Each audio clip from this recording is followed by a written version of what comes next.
వాట్సాప్లో వచ్చే కొత్త ఫీచర్స్ అప్డేట్స్ మీకు రావడం లేదా? వాట్సాప్లో వచ్చే అప్డేట్స్ అందరికన్నా ముందుగా మీకే రావాలనుకుంటే కనుక సెట్టింగ్ అయితే వెంటనే ఆన్ చేసుకోండి. దీనికోసం మొబైల్లో వాట్సాప్ ఓపెన్ చేసి ఇక్కడ పైన రైట్ సైడ్లో 3 డాట్స్ సెలెక్ట్ చేసుకోండి. నెక్స్ట్ ఇక్కడ సెట్టింగ్స్ సెలెక్ట్ చేసుకుని ఆప్షన్స్ కొంచెం పైకి స్క్రోల్ చేస్తే ఇక్కడ మీకు యాప్ అప్డేట్స్ అని చెప్పి ఒక ఆప్షన్ ఉంటుంది. దీన్ని సెలెక్ట్ చేసుకోండి. నెక్స్ట్ ఇక్కడ మనకి 3 ఆప్షన్స్ అయితే వస్తాయి అనమాట.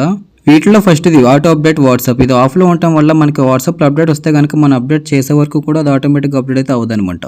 మనకి ఆటోమేటిక్గా వాట్సాప్ అప్డేట్ అవడం కోసం ఇక్కడ ఫస్ట్ వన్ అయితే ఎనేబుల్ చేసుకోండి. నెక్స్ట్ సెకండ్ వన్ ఎలో అప్డేట్స్ ఓవర్ ఎనీ నెట్వర్క్. ఇక్కడ ఇది డిసేబుల్ ఉంటుంది. దీన్ని కూడా ఇక్కడ ఎనేబుల్ చేసుకోండి. దీన్ని ఎనేబుల్ చేసుకోవడం వల్ల మన డేటాతోనే వాట్సాప్ లో కొత్త అప్డేట్ వస్తే కనుక ఆటోమేటిక్గా అప్డేట్ అయిపోతుంది. లేదు ఒకవేళ మన మొబైల్ డేటాతో వద్దు వైఫై ఆన్ చేసినప్పుడు మనకు అప్డేట్ అవ్వాలనుకుంటే కనుక దీన్ని ఇక్కడ ఆఫ్ చేసి పెట్టుకోండి. Next third one notifications. WhatsApp నుంచి ఏదైనా కొత్తగా అప్డేట్ వస్తే కనుక మనకి ఇది నోటిఫికేషన్లో వస్తుంది అనమాట. లేదు ఒకవేళ మనకు నోటిఫికేషన్ ఏం అవసరం లేదనుకుంటే కనుక దీన్ని ఆఫ్ చేసేయండి. లేదు నోటిఫికేషన్ రావాలనుకుంటే దీన్ని ఆన్ చేసి పెట్టుకోండి. అలానే ఇలాంటి మరిన్ని వీడియోస్ కోసం మన ఛానల్ అయితే సబ్స్క్రైబ్ చేయండి.